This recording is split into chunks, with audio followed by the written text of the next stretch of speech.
네. 간단하게 봅시다. 신문. 네. 뭐 신문은 사실 여러분들 관심에 비해서 신문 부분에 대해서 많이 좀 정리가 되신 것 같아요. 우리 국민들이 이제는 신문을 잘 안 보십니다. 잘 안 보시고 그게 5%? 조중동이 우리나라 신문 시장의 그 점유율이 70%가 저는 너무 그 공정거래위원회 조사는 결코 70%가 넘지를 않더라고요. 왜냐하면 공정거래법에서 3명의 주요 플레이어가 70% 이상을 하면 그거는 그 독과점이다. 이렇게 규정이 되어 있거든요. 네. 그래서 신문 시장 점유율 3, 4 이렇게 더하는 거 보면 어떤 식으로든 안 나오게. 70%가 안 나와요. 그다음에 그 케이블 시장 같은 경우도 CJ가 33%가 넘으면 안 되는데 아니 그 온미디어를 인수합병 했을 때도 네. 했을 때나 그 이전이나 시장 비율이 별 차이가 없는 거예요. 온스타일 말했어. 예, 아니 온미디어라고 온미디어라고 또 있나? 이게 뭐냐면 그 CJ가 그 오리온 그룹에서 미디어 산업을 할 때 케이블과 영화 산업을 했는데 네네.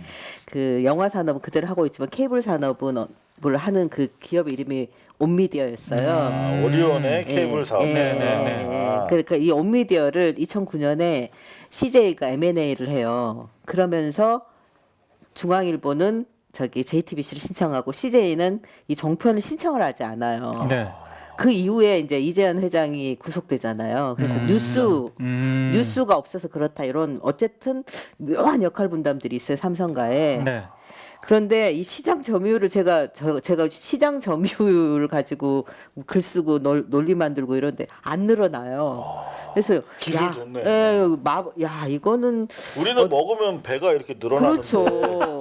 걔네는 막 먹어도 계속 안 늘어나요. 33, 30, 신기하다. 32 막 이래요. 절대로 안 늘어나요. 나는 40 넘는. 그 요런 그런 구조들이 있거든요. 네. 여하튼 뭐 뉴스원의 기사인데요. 한국 뉴스 신뢰도가 조사 대상 37개국 중에 최하위래요. 이거 무슨 기사인가 봤어요. 그랬더니 이거 언론진흥재단에서 한 거예요. 네. 그 최근에 한 거죠. 6월에. 그런데 정말 조사 대상 국가 37개국 중에 37등이야. 뉴스를 안 믿는 거야, 우리나라 사람들이. 네. 이게 이제 결국은 조중동을 비롯한 수구 기득권 매체의 정치 편향적이고 그렇죠. 그리고 가짜 뉴스들 그런 거 하면은 포탈을 축으로 해서 만들어지는 그런 아까 말씀하셨던 것처럼 선정적인 선정적인 일회성 기사들. 낚시 기사들 예. 이런 것 때문인 것 같은데. 사실은 저는 네.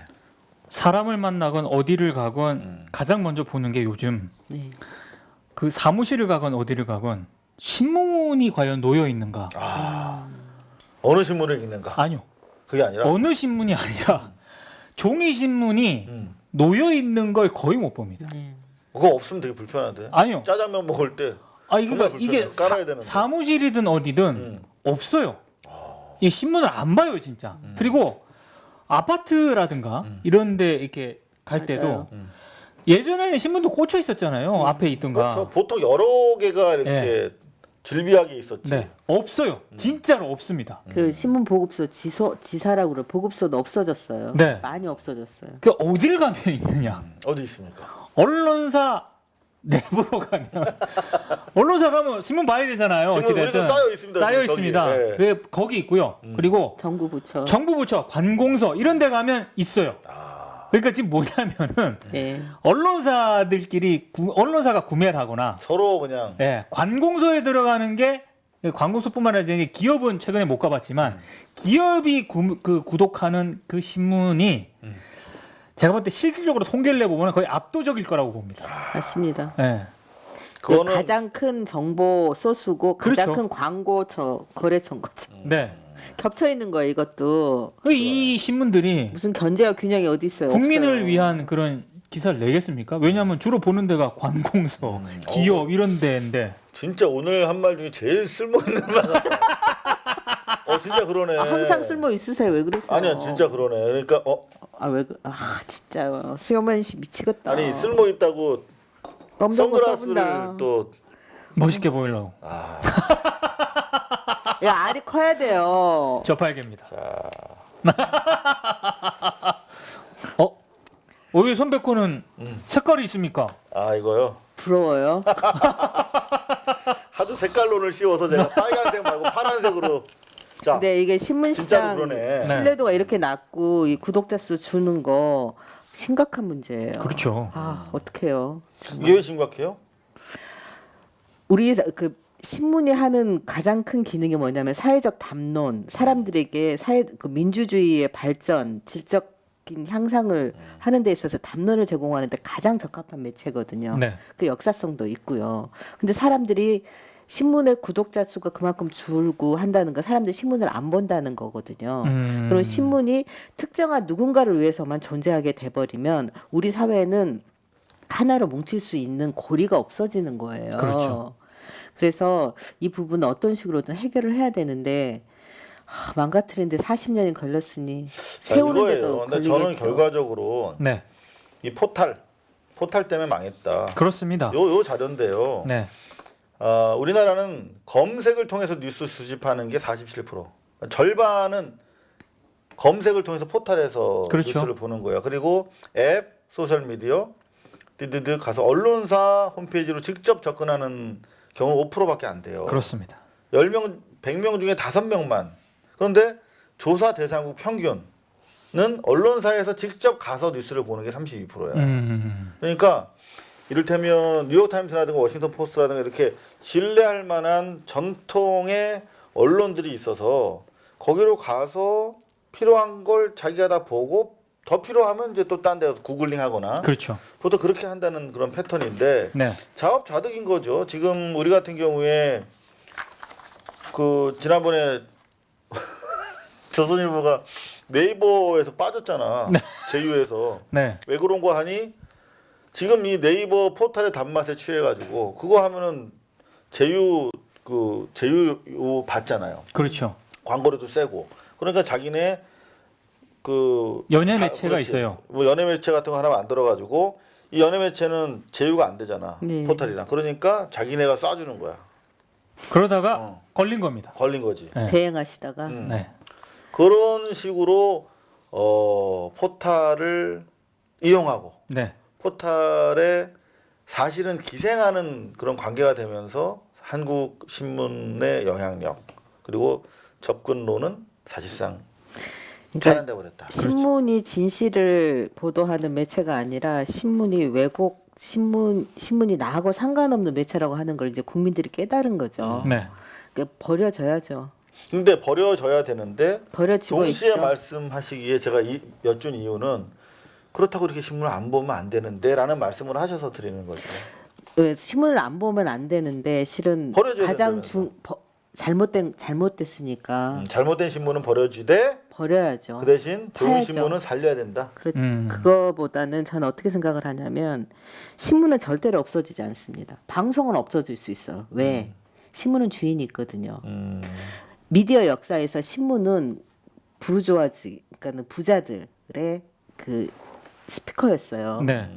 여러분 그 미디어 스쿨 중에 좋은 미국에 굉장히 유명한 학교 시라큐스라고 아시죠? 네. 시라큐스. 굉장히 좋은 학교죠. 농구도 잘하고. 네. 그런데 저는 그 대학이 그냥 그런 대학인 줄 알았더니 시라큐스 가문에 만든 대학이더라고요.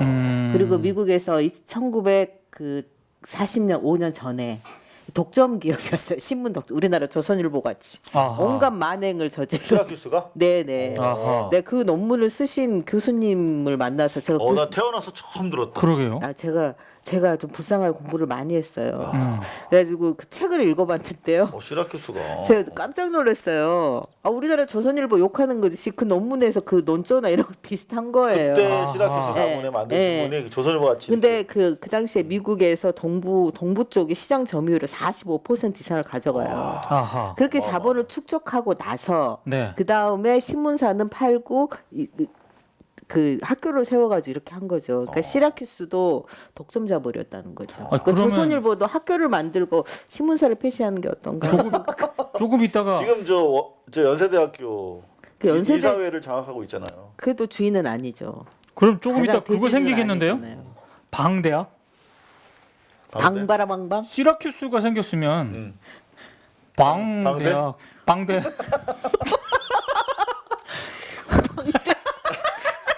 내가 얘기했지만 참 저렴하다. 자, 뭐 정권 초반에 경향신문 한겨레 뭐 문재인 정부와의 스탠스, 우리 김정숙 여사냐, 김정숙 씨냐, 그래서 이제 문재인 대통령을 지지하는 일부 세력이랑 충돌도 있었고, 네. 하지만 이제 나름대로 그런 그 진통을 겪어가면서 나름대로 경향 한겨레의 논조가 제대로 잡히고 있는지 여하튼 그 당시의 그 부조화에 네. 따른 잡음은 많이 사라진 것 같아요. 저는 글쎄요. 지금 그게 수면 아래 내려가 있는 상태인 것 같은데요. 한겨레는 언제든지 폭발할 수 있지. 아니 근데 저는 사실은 그 한겨레 노보 뭐 최근에 그 실린 거 보면 문정부와의 그 어떤 각을 세워야 된다. 그것 때문에 한겨레가 안 되고 있다. 안 되고 있다라고. 뭐 이런 내부 의견이 나왔더라고요. 네. 근데 진짜 죄송한데 음. 저는 잘못된 진단이라고 봅니다. 음. 그러니까 왜 모든 언론은 권력과 각을 세워야 된다라는 거를 맹신을 하고 있는. 아니 그 물론 권력이 잘못했을 때 각을 세워야 되죠. 근데 한국에서 각을 세워야 될 게 정치 권력밖에 없습니까? 청와대밖에 없습니까? 그러니까요. 삼성도 있고요. 사법부도 각 세워야 될 때가 너무 그러니까요. 많아요. 근데 왜 꼭 청와대와 권력과 각을 세우는 거를 뭐 최우선 원칙으로 하면 난 나이스. 이해를 못 하겠어요. 그게 왜 그러냐면요. 멋있어 보이니까 그런 거야. 그게 아니라 겁먹더라고. 만만해서 그렇다고요. 아니 삼성한테 찍소리도 못 하지 않습니까? 만만해서. 아니, 만만하기도 한데 기본적으로 저는 기자들의 일정 정도 허위 의식이 작용하고 있다고 생각해요. 아니, 저도- 나는 정확하게 김 박사님이나 나 공감하는데 거기에 플러스 알파 기자들의 허위 의식 뭐냐면 기자는 국민만 바라보면 돼요. 그렇죠. 국민만. 그리고 국민이 월급을 안 주잖아요. 한겨레는 국민주잖아, 국민주. 한겨레는 국민 한 봐야지. 번도 주주들에게 보고한 적이 없어요. 그거부터 하세요, 한겨레. 어쩐지 보고 안 하더라.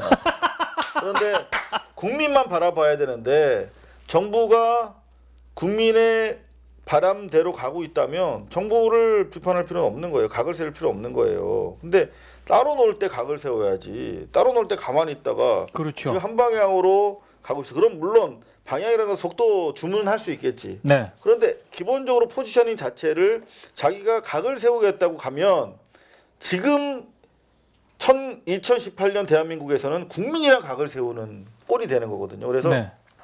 그 부분과 관련해서는 국민을 보고 무조건 스타일 내가 뭐 권력이랑 각을 세워 권력은 실례지만 더 다른 곳에 존재하잖아요. 방금 말씀하신 네. 재벌 권력이라든가 기득권 언론들이라든가 또는 학계 그리고 뉴스타파 좋았어, 나 그거. 뭐 보셨는데 그 와이즈 학회 가짜. 와셋. 와셋. 와셋. 야. 지금 여기 저 고발 뉴스 와서 뉴스타파 좋았다고 하시면 제가 죄송합니다. 나도 봤어 좋았어. 가짜뉴스. 화이팅! 화이팅! 단순만. 우리 완전 진짜 너무 안 맞는다. 아니 자유로워야지. 예, 자유롭게 그러면 맘대로 합시다. 자, 뉴스타파 얘기가 나왔네. 자, 그러면 4부로 넘어가겠습니다. 유튜브를 비롯한 대한 매체 좋은가? 드디어 이제 좋습니다. 뉴스타파부터 얘기해 볼까요? 뉴스타파 좋습니까? 저 좋아해요, 뉴스타파. 저도 좋아요. 네. 왓셋. 와, 진짜 그 지식사회. 네네. 지식사회의 그 일그러진 초상. 그렇죠. 정말 그 결국 우리 멋있다. 일그러진 초상. 오, 이봐. 내가 한 말이야? 그 소설 제목 아닌가? 그랬구나. 영웅이다. 영웅. 이문열. 근데 아이고 이분이 없어. 여하튼 그 지식사회의 부패 부조리. 네, 그러니까 맞습니다. 결국은 이 지식사회가 결국 관료 사회를 구성하고 어떤 그 상층부의 독재 또는 자본과 결탁해서 이 사회가 이렇게 흘러가는 거잖아요. 근데 지식사회의 오랜 적폐 구조를 최초로 드러낸 것 같아요. 구조적으로. 아주 좋죠. 왓셋 그 간단하게 한 줄로 정리해드리면 그 국고 지원금을 가지고 연구자들이 교육 그 지원금 받아가지고 해외 학회 가잖아요. 근데 학회 가보니까 엉터리더라 이거야. 그래서 그냥 가짜로 뉴스타파 기자가 가짜로 이렇게 뭐 몇 초 만에 논문이 나오더라고. 가짜 논문이. 그걸 냈더니 오케이 오라고 그래서 가서 그냥 뭐 몇 사람 있는 데서 발표하고 와서 관광하고 왔다. 근데 네. 알고 보니까 그런 게 뭐 수백 수천 건이더라. 서울대 그다음에 연대 순으로 많더라. 이런 얘기였죠. 그게 아마 국가 교육부에서 지원금을 많이 받는 대학 순일 거예요 아마 그게. 그래서 다 토해내야 된다고 봅니다. 뉴스타파 지금 상황이 어떤가요? 어렵지 않습니까? 뉴스타파는 안정적으로 운영되고 있지 않나요? 그래도 그렇죠. 안정적인 후원자들이 꾸준히 약간씩 좀 변동이 있긴 합니다만 안정적으로 좀 운영이 되고 있긴 근데 하죠. 기자들이 KBS로 좀 많이 갔고 복귀를 많이 YTN으로도 하셨죠. 많이 복귀했고 그렇습니다. 복귀한 그러니까 그 좀 허리 역할을 많이 담당했던 기자들이 이제 다시 뭐 기존 KBS라든가 YTN이라든가 이런 쪽으로 복귀를 하면서 조금 우려하는 좀 시선도 있습니다. 좀 힘이 좀 많이 빠지는 거 아닌가. 뭔가 많이 알고 있는데 뉴스타파를 돕기 위해서 얘기 안 하는 것 같은데. 그렇죠. 아니 그러니까 또 이렇게 전면적으로 해부할 만한 그리고 네. 진짜 뉴스타파 같은 이런 대한 매체가 이 문재인 정권이 들어선 이후에 굉장히 좀 지형적으로 좀 어렵죠. 그렇죠. 그전 같은 경우에는 확실한 그 적이 있었지 않습니까? 그래서 여러 가지 좀 이렇게 할 수 있었는데 지금은 뭐 와셋이라든가 이런 거는 굉장히 좀 박수를 받을 만한 그런 보도긴 합니다만 이게 또 자주 나오는 보도가 아니거든요. 그럼요. 그 아무래도 푼다듯이 한 번씩 하는 뉴스타파는 또 거예요. 탐사 보도를 또 지향하고 있는 그런 매체인데 굉장히 좀 어려움이 많을 겁니다. 앞으로. 탐사 보도가 참 힘들다 그게. 그게 이제 그 날이면 날마다 오는 게 뉴스에서 그 이슈 가치와 뉴스 가치 이렇게 나누는데요. 네. 이슈 가치에 해당되는 거죠. 탐사 보도가 눈에 잘 안 띄고 그렇죠. 손이 많이 가고 그다음에 구조적으로 문제가 있는데 어떻게 해야 될지 모르는 그 때문에 이런 기사를 많이 보도하는 그런 언론사가 좋은 언론사고 그러고 보니까 나도 이슈 가치를 추구해 왔구나. 그렇죠. 내가 뭘 그렇죠. 추구해 왔는지 처음으로 알았네. 네, 태어나서. 네, 뉴스 가치라고 하면은 클릭 수가 많은 거, 구독 쉽게 눈이 가는 거, 뭐 이런 거를 추구하는 신문을 뉴스 가치라고 하는데요. 네.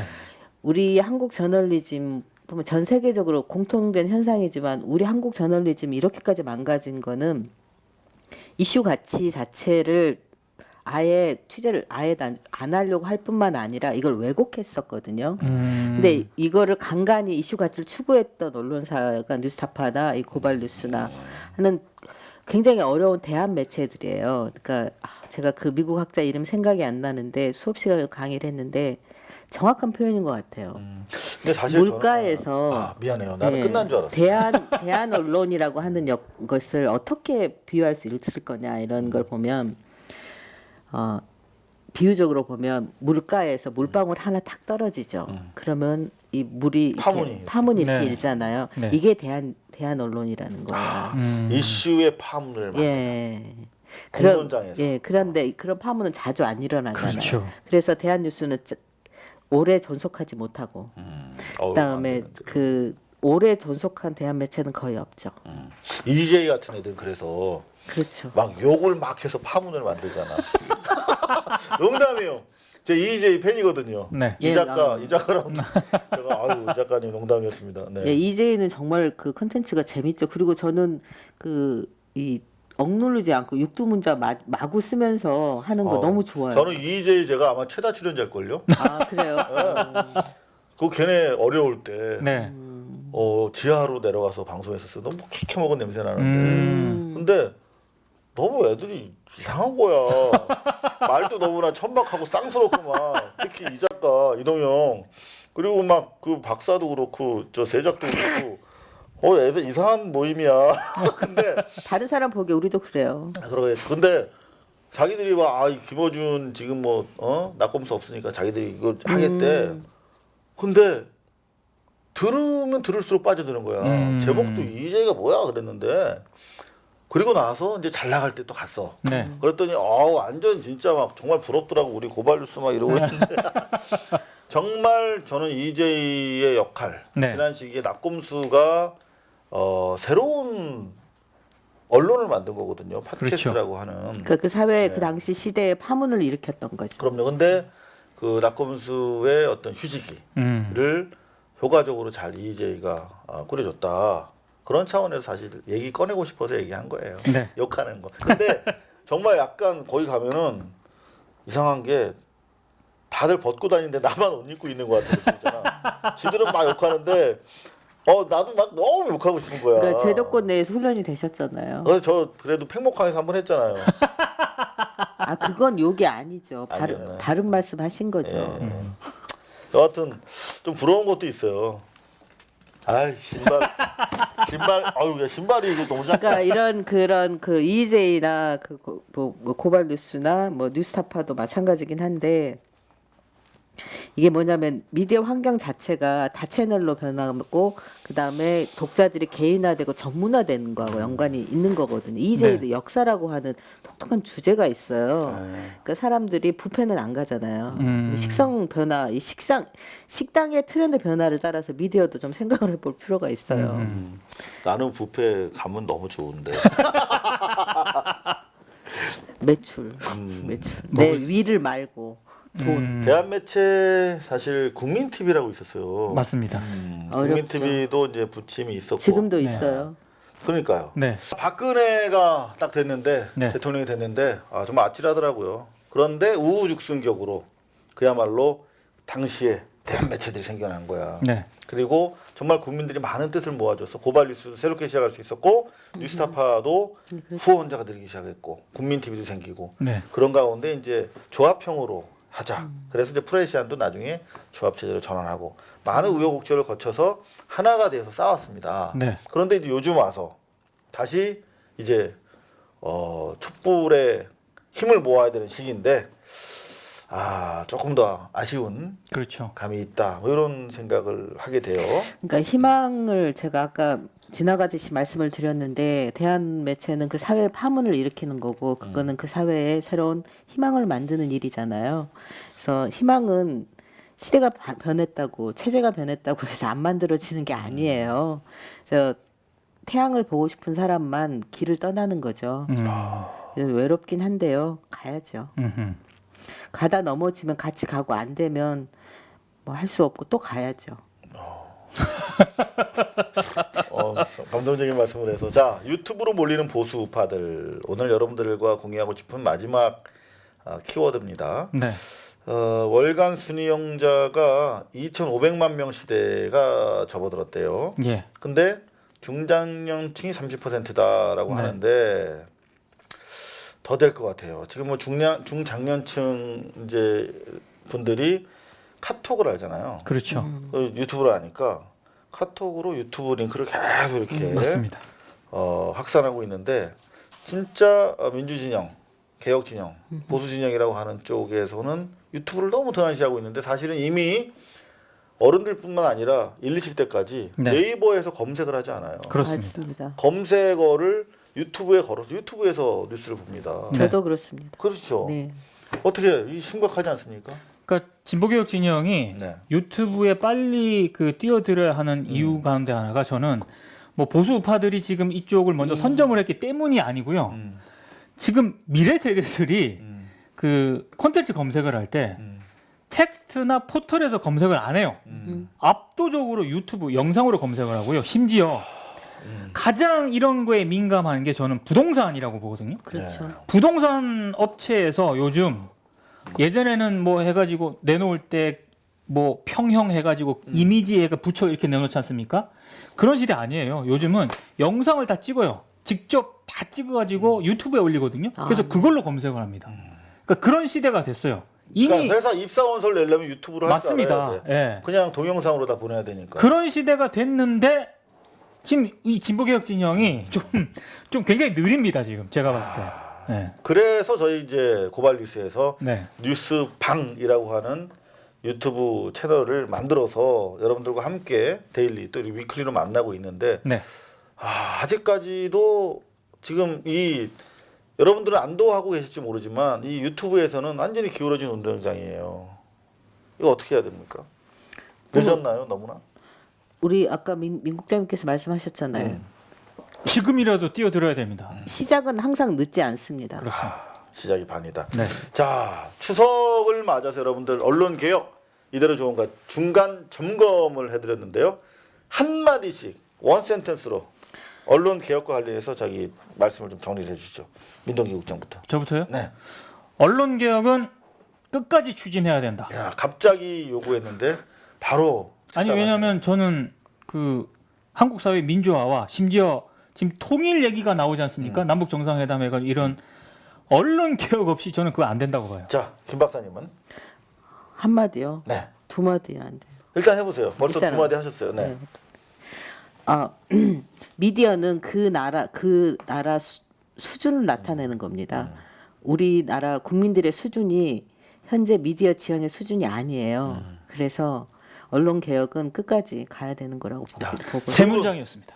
두 분 일치하셨습니다. 언론 개혁 끝까지 가야 된다. 저는 거기다 하나만 더 보태겠습니다.